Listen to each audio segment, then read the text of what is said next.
മഹാലക്ഷ്മി സീരിയലിൻ്റെ പുതിയൊരു എപ്പിസോഡിലോട്ട് എല്ലാവർക്കും സ്വാഗതം. അങ്ങനെ മേഘനാണെങ്കിൽ മാനേജറോടായിട്ട് വന്ന് തിരക്കുന്നുണ്ട്, കാര്യങ്ങളൊക്കെ അന്വേഷിക്കുന്നു. ഞാൻ കുറച്ച് ഓവറായതുകൊണ്ട് നിങ്ങളോടൊക്കെ അപമര്യാദയായി പെരുമാറി, അതുകൊണ്ട് നിങ്ങളെല്ലാവരും എന്നോട് ക്ഷമിക്കണം എന്നെല്ലാം പറഞ്ഞുകൊണ്ട് മേഘനാണെങ്കിൽ അയാളുടെ അടുത്ത് എത്തുന്നു.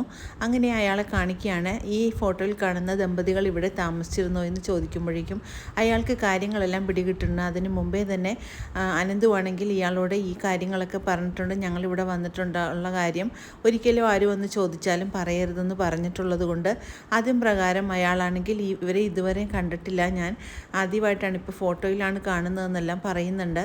അതേസമയം അവിടെ നിന്ന് തിരിച്ചു പോകുകയാണ് അനന്തു, ലേഖയും കണ്ണനും മഹിയുമെല്ലാം. അങ്ങനെ അവർ യാത്ര ചെയ്യുന്ന സമയത്ത് ആ മാനേജറാണെങ്കിൽ കണ്ണനെ വിളിക്കുന്നു. എന്നിട്ട് മേഘം വന്ന് അന്വേഷിച്ചിട്ട് പോയ കാര്യങ്ങളെല്ലാം കണ്ണനോടായിട്ട് പറയുന്നു. ഞാൻ ഇതുവരെ നിങ്ങളെ കണ്ടിട്ടില്ല എന്നാണ് പറഞ്ഞിരിക്കുന്നതെന്ന് പറയുമ്പോൾ കണ്ണൻ പറയുന്നുണ്ട്, നിങ്ങൾ സഹായിച്ചതിന് നന്ദി എന്ന് പറഞ്ഞുകൊണ്ട് ഫോൺ കട്ട് ചെയ്യുന്നു. അനന്തു പറയുന്നുണ്ട്, എന്താണെങ്കിലും അവൻ്റെ കെട്ടഴിഞ്ഞപ്പോൾ അവൻ വന്ന് ചോദിക്കുകയാണ്, അവന് ചെറിയൊരു സംശയമുണ്ട് നമ്മളെ കണ്ടതായിട്ട്, അതുകൊണ്ടാണ് അങ്ങനെ വന്ന് ചോദിച്ചതെന്ന് അനന്തു പറയുന്നു. പിന്നീട് ഉണ്ണിയാണെങ്കിൽ ദുർഗയോടായിട്ട് പറയുന്നുണ്ട്, അമ്മേ ഒരു കാര്യം എനിക്ക് പറയാനുണ്ട്, മേഘേട്ടൻ എന്നെ ഇപ്പോൾ വിളിച്ചിരുന്നു. മേഘേട്ടനാണെങ്കിൽ മൂന്നാർ വെച്ച് കണ്ണേട്ടനെയും ഏട്ടത്തെയും കണ്ടെന്നാണ് പറയുന്നതെന്ന് കേൾക്കുമ്പോൾ ആകെ ഷോക്കായി നിൽക്കുകയാണ് നമ്മുടെ ദുർഗ പറയുന്നുണ്ട്, അതവന് ചിലപ്പോൾ തോന്നിയതായിരിക്കും, ഇല്ല മേഘേട്ടൻ കണ്ടെന്നാണ് പറഞ്ഞത്, രണ്ടുപേരും കൈപിടിച്ച് നടന്നു വരുന്നതായിട്ട് കണ്ടതായിട്ടാണ് പറഞ്ഞതെന്ന് പറയുമ്പോഴേക്കും ചെറുതായിട്ടൊന്ന് മദ്യപിച്ച് ഇരുന്നു എന്നും മേഘേട്ടൻ പറഞ്ഞെന്ന് പറയുമ്പോഴേക്കും ദുർഗ പറയുന്നുണ്ട്, എന്നാൽ പിന്നെ അവനിക്ക് തോന്നിയതായിരിക്കും, ഒരിക്കലും കണ്ണനെ നടക്കാൻ സാധിക്കില്ല, അത്രയ്ക്കും കാലിന് സ്വാധീനമില്ലാത്തവനാണ്, പിന്നെ എങ്ങനെ നടക്കാനാണ്, അതൊക്കെ നിൻ്റെ തോന്നലാണ് മോനെ എന്ന് പറഞ്ഞുകൊണ്ട് ദുർഗ അവിടെ നിന്ന് പോകുന്നു. പിന്നീട് റൂം ബോയിയെ വിളിപ്പിക്കുകയാണ് മേഘൻ. അങ്ങനെ റൂം ബോയ് ആണെങ്കിൽ മേഘൻ്റെ മുറിയിലോട്ട് വരുന്നുണ്ട്. അങ്ങനെ വാതിൽ തുറന്ന റൂം ബോയ് ആണെങ്കിൽ അകത്ത് കയറുന്നു. അപ്പോൾ മേഘം പറയുന്നുണ്ട്, നിന്നെ വിളിപ്പിച്ചത് ഒരു കാര്യം അന്വേഷിക്കാൻ വേണ്ടിയാണെന്ന് പറയുമ്പോഴേക്കും റൂം ബോയ് ചോദിക്കുന്നുണ്ട്, എന്താ സാറേ, സാറിന് എന്താണ് അറിയേണ്ടത്, ഞാൻ എന്താണെങ്കിലും ഞാൻ പറയാമെന്ന് പറയുന്നുണ്ട്. അങ്ങനെ കണ്ണൻ്റെയും മഹിയുടെയും ഫോട്ടോ കാണിച്ചുകൊണ്ട് ഇവരെ നീ ഇവിടെ കണ്ടിട്ടുണ്ടോ എന്ന് ചോദിക്കുമ്പോഴേക്കും റൂം ബോയ് ആണെങ്കിൽ ആകെ ഒന്ന് പരുങ്ങുന്നുണ്ട്. എന്നിട്ട് പറയുന്നുണ്ട്, ഈ സാറിനെ ഞാൻ എവിടെയോ വെച്ച് കണ്ടതായിട്ട് എനിക്ക് തോന്നുന്നു എന്ന് പറയുമ്പോൾ മേഘനാണെങ്കിൽ പകുതി ആശ്വാസമാവുന്നു. അങ്ങനെ മേഘൻ ചോദിക്കുന്നുണ്ട് വീണ്ടും. അപ്പോഴേക്കും ഇയാൾ പറയുന്നുണ്ട്, എനിക്ക് ചെറിയൊരു സംശയമുള്ളൂ, പക്ഷേ ഈ അടുത്ത കാലത്തൊന്നും ഞാൻ കണ്ടിട്ടില്ല എന്ന് പറയുമ്പോഴേക്കും ആകെ നിരാശനാകുന്നുണ്ട് മേഘൻ. അങ്ങനെ അത് പറയാനായിട്ട് കുറച്ച് പൈസയെല്ലാം കൊടുക്കുമ്പോഴും റൂം ബോയ് ആണെങ്കിൽ ഇതൊന്നും പറയാതെ തന്നെ മേഘൻ്റെ അടുത്ത് മറച്ചു വെക്കുകയാണ് കാര്യങ്ങളൊക്കെ. അങ്ങനെ ആകെ വിഷമത്തിലാകുകയാണ് മേഘൻ. അങ്ങനെ മൂന്നാറൊന്നും അന്വേഷണം നടത്തിയിട്ട് മേഘന് യാതൊരുവിധ തുമ്പും കിട്ടാതെ ആകുമ്പോഴേക്കും മൂന്നാറിൽ നിന്നും തിരിക്കുന്നുണ്ട്. അങ്ങനെ മേഘൻ ആദ്യം വന്നത് ഹോസ്പിറ്റലിലോട്ടാണ് ആ ഗുണ്ടയെ കാണാൻ വേണ്ടി.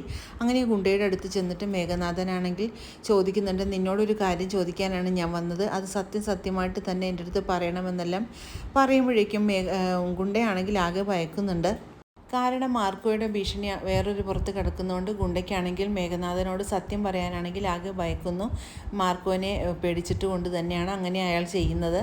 മേഘനാഥനാണെങ്കിൽ ഒരു പേപ്പറും പേരിയും കൊടുത്തിട്ട് പറയുന്നുണ്ട്, ഇതിനകത്ത് അയാൾ നടന്നോ നടന്നില്ലയോ എന്ന് മാത്രം എഴുതിയാൽ മതിയെന്ന് പറയുമ്പോഴേക്കും ഗുണ്ടയ്ക്കാണെങ്കിൽ ആകെ കൈവിറയ്ക്കുന്നുണ്ട്. അങ്ങനെ നടന്നോ നടന്നില്ലയോ എന്ന് മാത്രം എഴുതിയാൽ മതി, എഴുതറോ എന്ന് പറഞ്ഞ് നിർബന്ധിച്ചുകൊണ്ട് എഴുതിക്കുന്നുണ്ട്.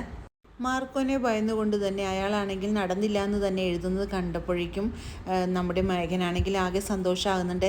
മേഘനാണെങ്കിൽ മനസ്സുകൊണ്ട് സന്തോഷിക്കുന്നു, അവൻ ഒരിക്കലും നടക്കില്ല, അതൊക്കെ എൻ്റെ തോന്നലായിരുന്നുവെന്ന് അപ്പോൾ തന്നെ മേഘൻ അവിടെ നിന്ന് വിലയിരുത്തുന്നു. പിന്നീട് മൂന്നാറിൽ നിന്ന് തിരിച്ചെത്തിയ കണ്ണനാണെങ്കിൽ കണ്ണൻ്റെ ഓരോ ആഗ്രഹങ്ങൾ ഓരോന്നായിട്ട് നടക്കുകയാണെന്നും എനിക്കിനി ബുള്ളറ്റ് ഓടിക്കാനാണ് ഒരു ആഗ്രഹമുണ്ടെന്നെല്ലാം പറയുമ്പോഴേക്കും മഹി പറയുന്നുണ്ട്, ബുള്ളറ്റ് ഓടിക്കാൻ ആഗ്രഹമൊക്കെ ഉണ്ടെങ്കിലും അത് ഓടിക്കാൻ അറിയില്ലെങ്കിൽ പിന്നെ അത് ഓടിക്കാതിരിക്കുന്നതാണ് കണ്ണേട്ടാ നല്ലതെന്നെല്ലാം പറയുന്നുണ്ട്.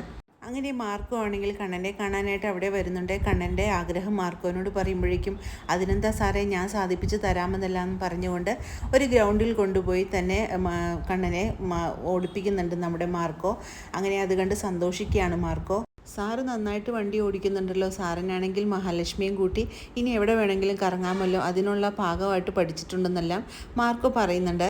അങ്ങനെ മഹാലക്ഷ്മിയും കൊണ്ട് കണ്ണനാണെങ്കിൽ ബൈക്ക് ഓടിക്കാനായിട്ട് പോവുകയാണ്. മഹാലക്ഷ്മിയോടായിട്ട് കണ്ണൻ പറയുന്നുണ്ട്, താൻ ഇരുന്നോ, തന്നെ ഞാൻ നല്ല ധൈര്യമായിട്ട് ഓടിച്ചു കൊണ്ട് വരാമെന്നെല്ലാം പറയുമ്പോഴേക്കും നമ്മുടെ അനന്ത് പറയുന്നുണ്ട്, ഞങ്ങൾ കാർ ഫോളോ ചെയ്യണോ എന്നൊക്കെ ചോദിക്കുമ്പോഴേക്കും അതിൻ്റെ ഒന്നും ആവശ്യമില്ലടാ, ഒരു കുഴപ്പവുമില്ലാതെ ഞാനിവിടെ ഓടിച്ചുകൊണ്ട് വരുമെന്നെല്ലാം പറഞ്ഞുകൊണ്ട് തന്നെ അവർ രണ്ടുപേരും പോകാനായിട്ട് ഒരുങ്ങുകയാണ്. അതേസമയം തന്നെ നമ്മുടെ പ്രതാപനാണെങ്കിൽ കരുണയും കൂട്ടി തന്നെ കമലേശ്വരത്തോട്ട് പോകുകയാണ്. അങ്ങനെ കമലേശ്വരത്തോട്ട് പോകുന്ന വഴിയിൽ തന്നെ കണ്ണൻ്റെ ബൈക്കും പ്രതാപൻ്റെ കാറും തമ്മിലൊന്ന് ചെറുതായിട്ട് മുട്ടുന്നുണ്ട്. പക്ഷേ കണ്ണനാണ് ബൈക്ക് ഓടിച്ചിരുന്നതെന്ന് പ്രതാപന് മനസ്സിലാകുന്നില്ല. കാരണം ഹെൽമറ്റ് വെച്ചിരിക്കുന്നതുകൊണ്ട് ഇവരുടെ മുഖം വ്യക്തമായിട്ട് കാണാൻ പറ്റുന്നില്ലായിരുന്നു. അങ്ങനെ ഇവരാണെങ്കിൽ തന്ത്രപരമായിട്ട് തന്നെ അവിടെ നിന്ന് രക്ഷപ്പെടുന്നുണ്ട്. പെട്ടെന്ന് കാറ് ചവിട്ടിയുകൊണ്ട് കരുണയും പ്രതാപനുമാണെങ്കിൽ മുന്നോട്ട് ആഞ്ഞു വരുന്നുണ്ട്. പക്ഷേ മഹിയെയും കണ്ണനെയും കാണാനായിട്ട് അവർക്ക് മനസ്സിലായില്ല. കാരണം അവരുടെ മുഖത്ത് ഹെൽമറ്റ് ഉണ്ടായിരുന്നത് കൊണ്ട് വലിയ ശ്രദ്ധയിൽപ്പെടാതെ തന്നെ കണ്ണനും മഹിയും അവിടെ നിന്ന് രക്ഷപ്പെട്ടു പോവുകയാണ്.